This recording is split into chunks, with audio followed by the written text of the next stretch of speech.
Уважаемые граждане России, Chers citoyens russes, дорогие друзья, chers amis, сегодня aujourd'hui, считаю необходимым il me semble nécessaire к трагическим de revenir sur les événements tragiques происходящим qui se déroulent dans le Donbass и ключевым вопросам. et sur les questions clés liées à la sécurité de la Russie.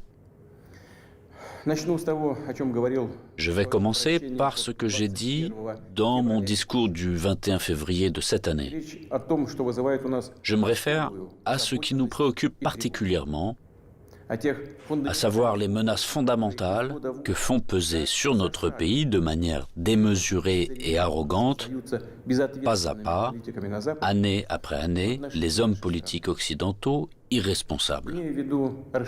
Il s'agit de l'expansion de l'OTAN vers l'Est, du fait que ces infrastructures militaires s'approchent des frontières de la Russie. On sait très bien que depuis 30 ans, nous nous efforçons, avec persistance et patience, de parvenir à un accord avec les principaux pays de l'OTAN sur les principes de sécurité égale et indivisible en Europe. En réponse à nos propositions, ça n'a toujours été que soit des tromperies et des mensonges cyniques, ou des tentatives de pression et de chantage, alors que l'Alliance Atlantique, malgré toutes nos protestations et préoccupations, ne cesse de s'élargir. La machine de guerre est en marche, et, je le répète, elle s'approche très près de nos frontières. Pourquoi tout cela arrive-t-il? Pourquoi cette attitude arrogante consistant à parler dans l'optique de sa propre exclusivité, infaillibilité et permissivité? D'où vient cette attitude indifférente et dédaigneuse à l'égard de nos intérêts et de nos demandes absolument légitimes? La réponse est claire. Tout est clair et évident. L'Union soviétique s'est affaiblie à la fin des années 80, puis elle s'est effondrée. Tout ce qui s'est passé à l'époque est une bonne leçon pour nous aujourd'hui. Cela a mis en exergue que la paralysie du pouvoir et de la volonté est le premier pas vers la dégradation complète et l'oubli. Dès que nous avons perdu notre confiance en nous-mêmes, un certain temps, l'équilibre des pouvoirs dans le monde a été rompu. Cela a conduit à une situation où les traités et accords existants ne sont plus réellement en vigueur. La persuasion et les demandes n'ont aucun effet. Tout ce qui ne convient pas aux détenteurs de l'hégémonie, aux grands de ce monde, est qualifié d'archaïque, obsolète et inutile. Et inversement, tout ce qui leur semble avantageux est présenté comme la vérité ultime, est imposé à tout prix, de manière insolente, par tous les moyens. Ceux qui ne sont pas d'accord finissent à genoux. Ce dont je parle maintenant ne concerne pas seulement la Russie, et nous ne sommes pas les seuls à être préoccupés par cela.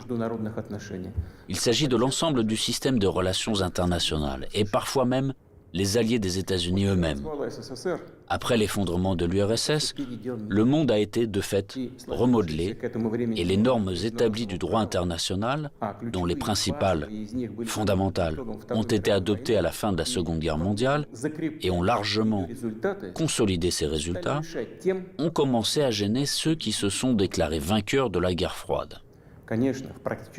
Bien sûr, dans la vie pratique, dans les relations internationales, dans les règles pour les organiser, il était nécessaire de prendre en compte les changements de la situation dans le monde et de l'équilibre même des forces.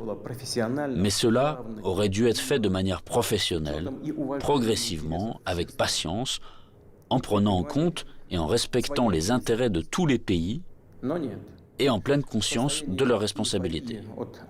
Or non, en raison de l'euphorie due à la supériorité absolue, d'une sorte de forme moderne d'absolutisme, et dans le contexte d'un faible niveau de culture générale et de fatuité de ceux qui ont préparé, pris et promu des décisions qui étaient rentables uniquement pour eux-mêmes, la situation a pris une tournure différente. Voici des exemples tout trouvés. Tout d'abord, sans aucune autorisation du Conseil de sécurité de l'ONU, ils ont mené une opération militaire sanglante contre Belgrade. Ils ont utilisé des avions, des missiles en plein cœur de l'Europe. Plusieurs semaines de bombardements continus sur des villes pacifiques, sur des infrastructures vitales. Il est nécessaire de rappeler ces faits, car certains collègues occidentaux n'aiment pas se souvenir de ces événements. Et quand nous en parlons, ils préfèrent faire référence non pas aux normes du droit international, mais aux circonstances qu'ils interprètent comme ils l'estiment nécessaires. Puis est venu le tour de l'Irak, de la Libye et de la Syrie. L'utilisation illégitime de la force militaire contre la Libye, la dénaturation de toutes les décisions du Conseil de sécurité de l'ONU sur la question libyenne ont conduit à la destruction complète de l'État, au fait qu'un énorme foyer de terrorisme international est apparu, au fait que le pays s'est trouvé plongé dans une catastrophe humanitaire dans l'abîme de la guerre civile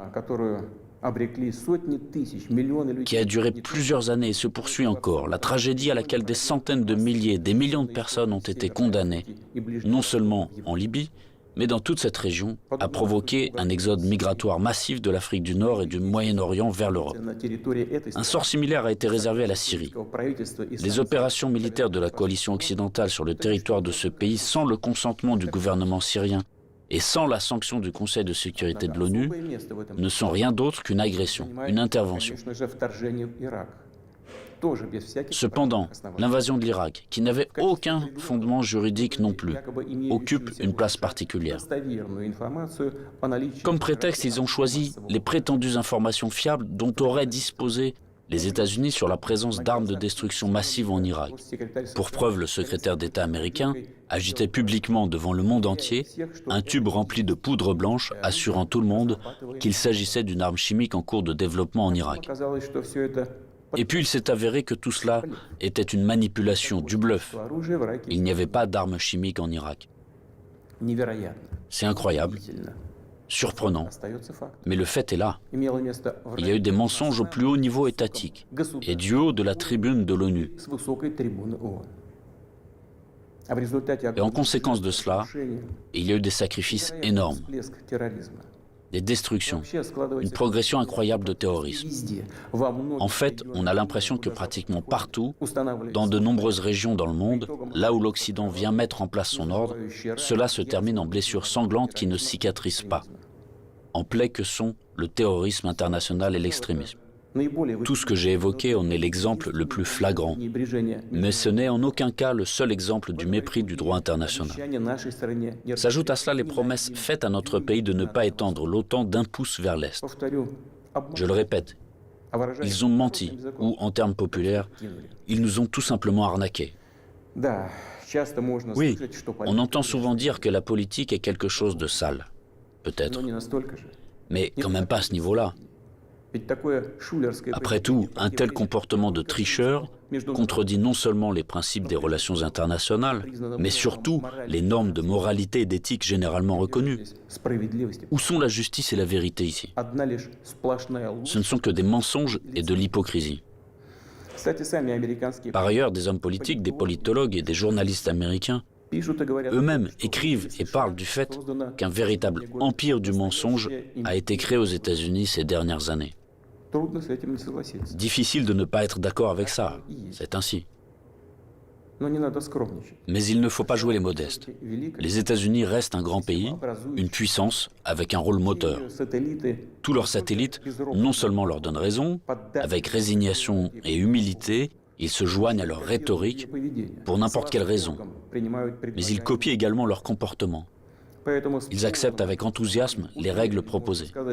Par conséquent, nous avons toutes les raisons d'affirmer avec certitude que l'ensemble de ce qu'on appelle le bloc occidental, formé par les États-Unis à leur image,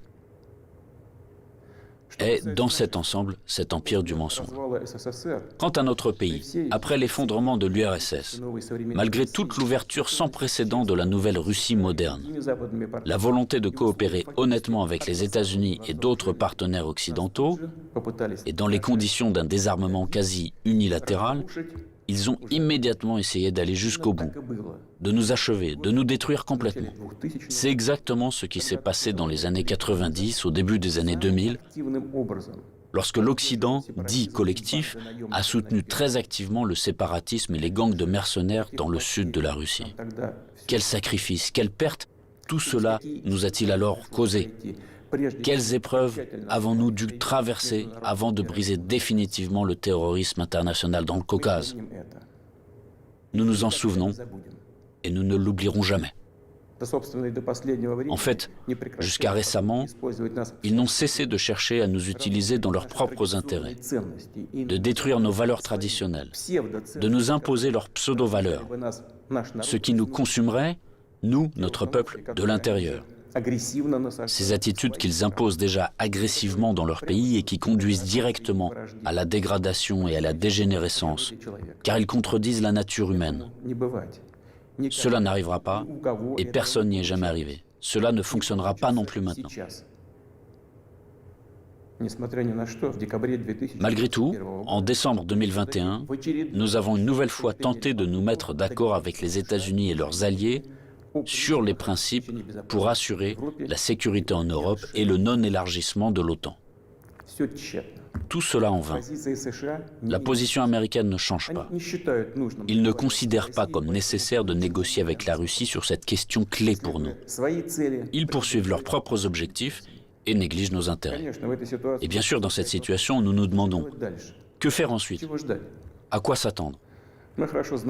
L'histoire nous apprend qu'en 1940 et au début de 1941, l'Union soviétique a tenté d'empêcher, ou du moins de retarder, la guerre par tous les moyens.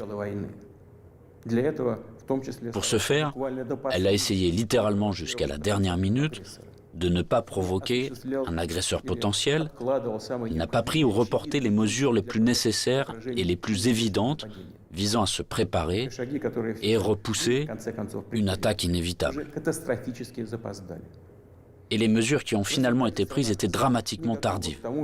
En conséquence, le pays n'était pas prêt à faire face à pleine capacité à l'invasion de l'Allemagne nazie qui attaquait notre patrie sans déclaration de guerre le 22 juin 1941.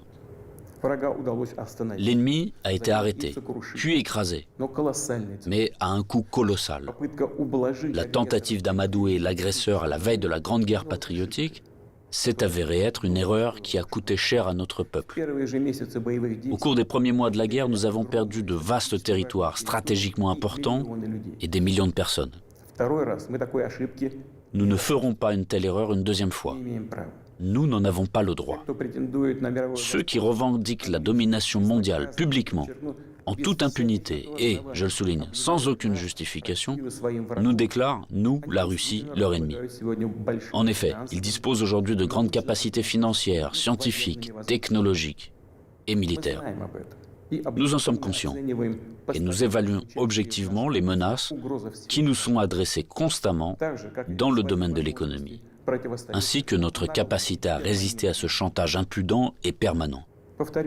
Je le répète, nous les évaluons sans illusion, de manière très réaliste.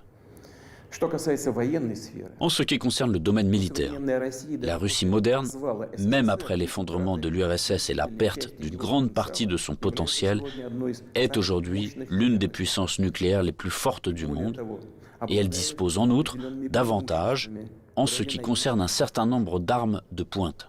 Il ne devrait donc faire aucun doute qu'une attaque directe contre notre pays entraînerait une défaite et des conséquences désastreuses pour tout agresseur potentiel. Cependant, les technologies, y compris en matière de défense, évoluent rapidement. Le leadership dans ce domaine a changé et changera encore demain, tandis que la conquête militaire des territoires adjacents à nos frontières, si nous laissons cela se produire, se poursuivra pendant des décennies, ou peut-être pour toujours. Et cela constituera une menace toujours plus grande et totalement inacceptable pour la Russie. Aujourd'hui même, alors que l'OTAN s'étend vers l'Est, la situation pour notre pays se dégrade et devient chaque année plus dangereuse. En outre, ces derniers jours, les dirigeants de l'OTAN ont explicitement évoqué la nécessité d'accélérer, de forcer l'avancée des infrastructures de l'Alliance vers les frontières de la Russie. En d'autres termes, ils renforcent leur position. Nous ne pouvons plus nous contenter de regarder ce qui se passe. Ce serait complètement irresponsable de notre part. La poursuite de l'expansion de l'infrastructure de l'Alliance Atlantique, la conquête militaire des territoires de l'Ukraine qui a commencé, tout cela est inacceptable pour nous. Le problème, bien sûr, ce n'est pas la structure de l'OTAN elle-même. Elle n'est qu'un instrument de la politique étrangère des États-Unis. Le problème est que sur les territoires qui nous sont adjacents, je vous le fais remarquer, sur nos propres territoires historiques, une anti-Russie est en train d'être créée, qui a été placée sous un contrôle extérieur total, qui est colonisée de manière active par les forces armées des pays de l'OTAN, et où il y a un afflux d'armes les plus modernes. Pour les États-Unis et leurs alliés, il s'agit de ce qui est qualifié de politique de dissuasion de la Russie, de dividende géopolitique évident. Et pour notre pays, c'est finalement une question de vie ou de mort. La question de notre avenir historique en tant que peuple. Ce n'est pas une exagération, c'est la vérité. C'est une menace réelle, non seulement pour nos intérêts, mais pour l'existence même de notre État, pour sa souveraineté. C'est cette même ligne rouge dont on a parlé à plusieurs reprises. Ils l'ont franchie. Par conséquent, il faut parler de la situation dans le Donbass. Nous voyons que les forces qui ont effectué un coup d'État en Ukraine en 2014 ont pris le pouvoir et le conservent, de fait, à l'aide de procédures électorales décoratives et ont finalement renoncé à un règlement pacifique du conflit. Pendant 8 années infiniment longues, nous avons fait tout notre possible pour que la situation soit résolue par des moyens pacifiques et politiques. Tout cela en vain. Comme je l'ai dit dans mon précédent discours, on ne peut pas regarder sans compassion ce qui se passe là-bas. Il n'était tout simplement plus possible de supporter tout cela. Il était nécessaire de mettre fin immédiatement à ce cauchemar, au génocide des millions de personnes qui y vivent, dont le seul espoir est la Russie, dont le seul espoir est en nous. Ce sont ces aspirations, ces sentiments, la douleur des gens qui ont été pour nous le principal motif pour décider de reconnaître les républiques populaires du Donbass. Voilà ce qui me paraît important de souligner davantage.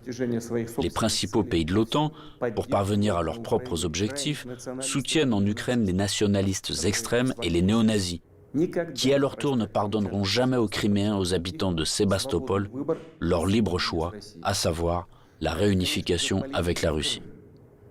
Bien sûr, ils iront en Crimée, tout comme dans le Donbass, portant la guerre, afin de tuer, tout comme les punisseurs des gangs de nationalistes ukrainiens, complices d'Hitler pendant la Grande Guerre patriotique, qui massacraient des personnes sans défense.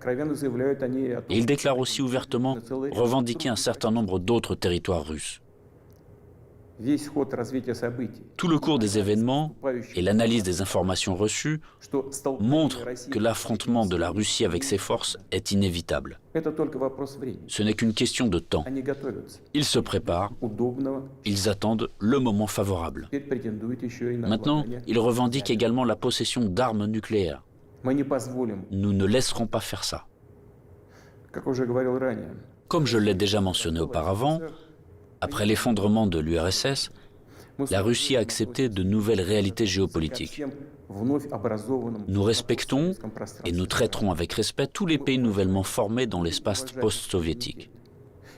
Nous respectons et respecterons leur souveraineté, comme en témoigne l'aide que nous avons apportée au Kazakhstan, qui a fait face à des événements tragiques et à un défi lancé à son statut d'État et à son intégrité.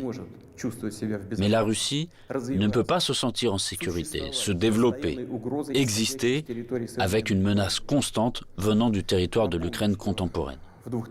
Je rappelle que dans les années 2000-2005, nous avons riposté militairement aux terroristes du Caucase, défendu l'intégrité de notre État, préservé la Russie.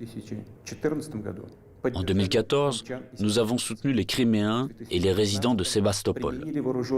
En 2015, nous avons utilisé les forces armées pour mettre un obstacle sûr à l'infiltration de terroristes de Syrie en Russie. Nous n'avions pas d'autre moyen de nous protéger. La même chose se produit à l'heure actuelle.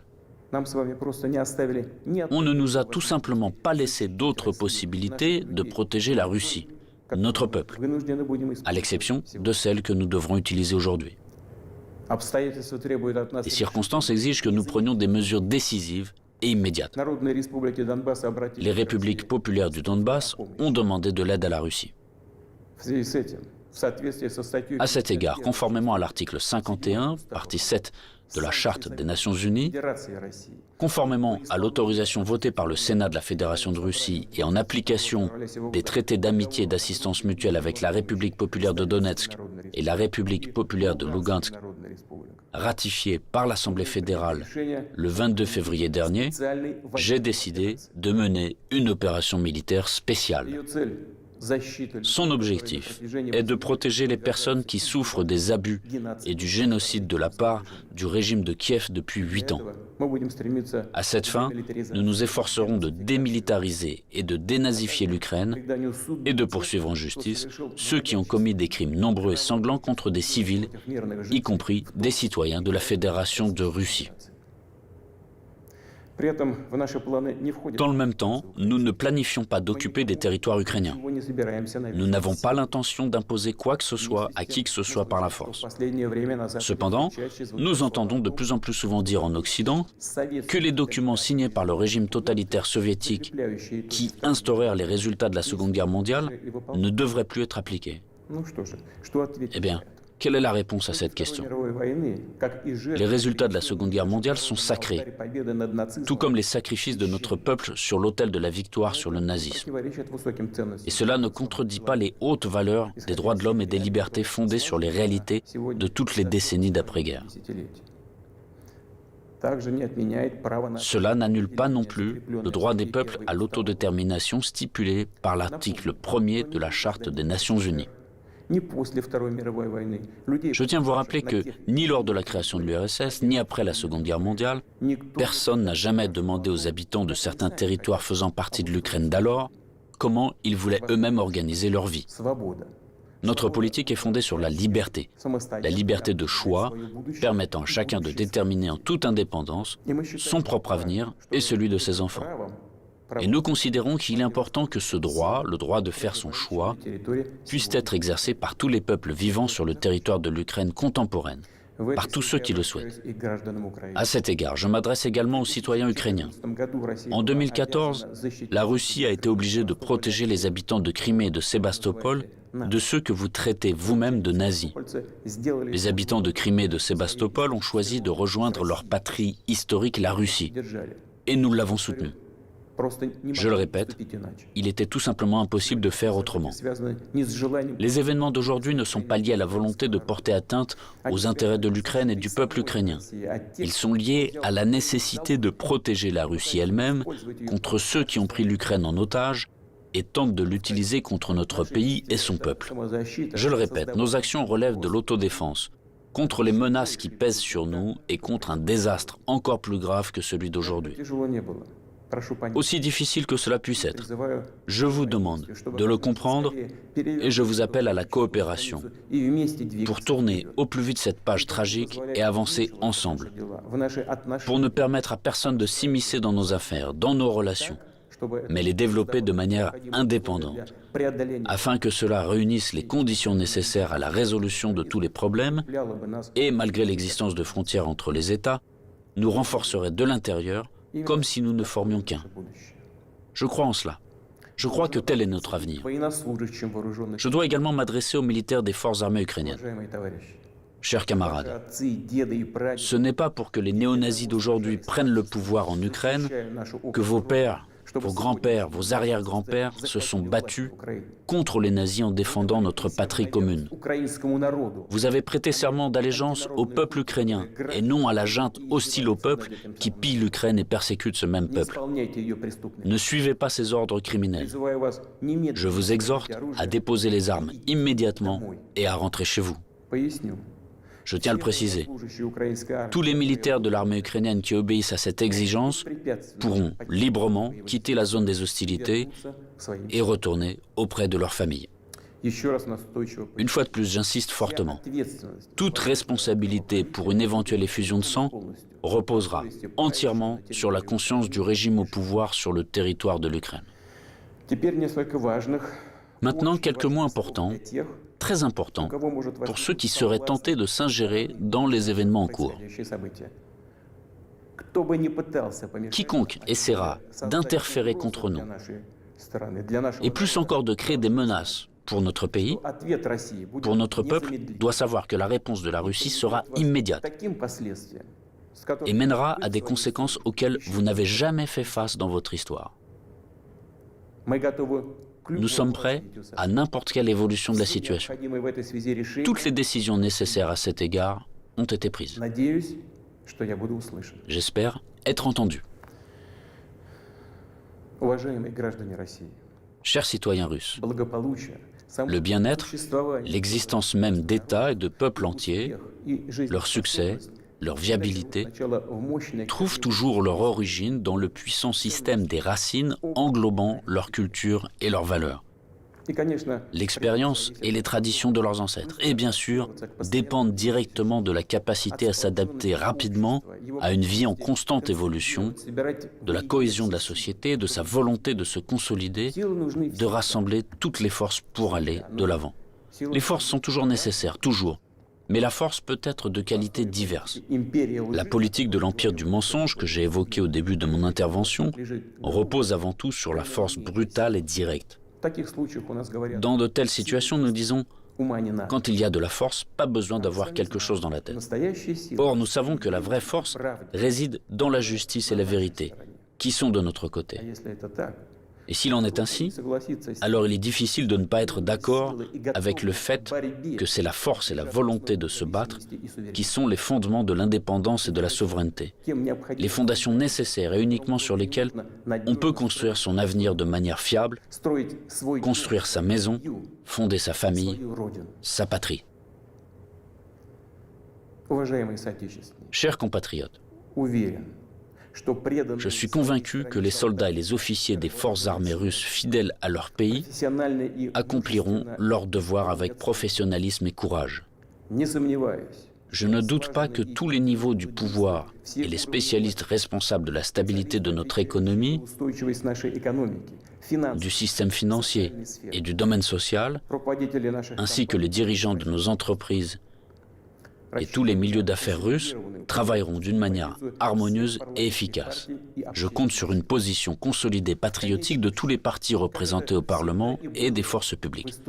Après tout, comme cela a toujours été dans l'histoire, le destin de la Russie se trouve entre les mains fiables de notre peuple multinational. Cela signifie que les décisions adoptées seront exécutées, que nos objectifs seront atteints et que la sécurité de notre patrie sera garantie d'une manière sûre. Je crois en votre soutien et en la force invincible que nous donne l'amour de la patrie.